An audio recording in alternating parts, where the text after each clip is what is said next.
All right, so I think it's easiest to start off thinking about trying to figure out what the A term is and what the B term is. In other words, what are we expanding here?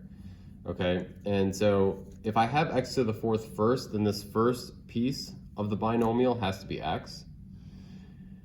And I know it has to be to the fourth power. And then to figure out what the second term is, I'm going to go to the last term in the expanded version here. And so it's got to have a y in it because it ends up being y to the fourth. So I know it has a y.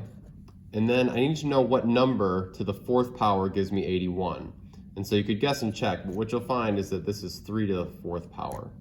So this term must be 3y. So this is the binomial that I'm expanding, okay? So to figure out what goes in the blank, I'm going to, well, I'll need the coefficient. So if you look at your notes, if you've taken the notes for the Pascal's triangle, you'd be looking at the 4th degree line, which I think is actually the 5th line, which is 14664, is that right? Yeah, 14641, sorry.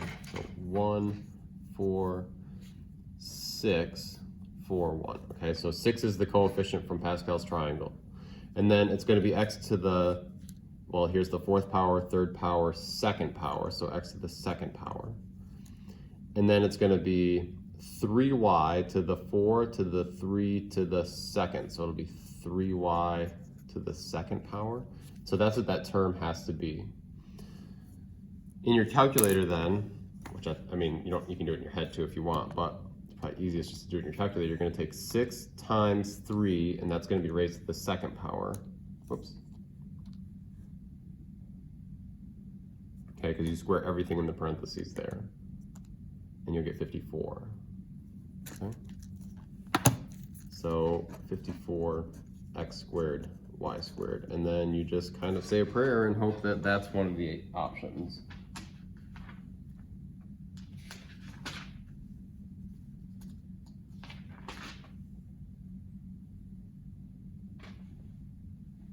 Hey, it's D. Okay, so I think it's D. All right. Questions on that one?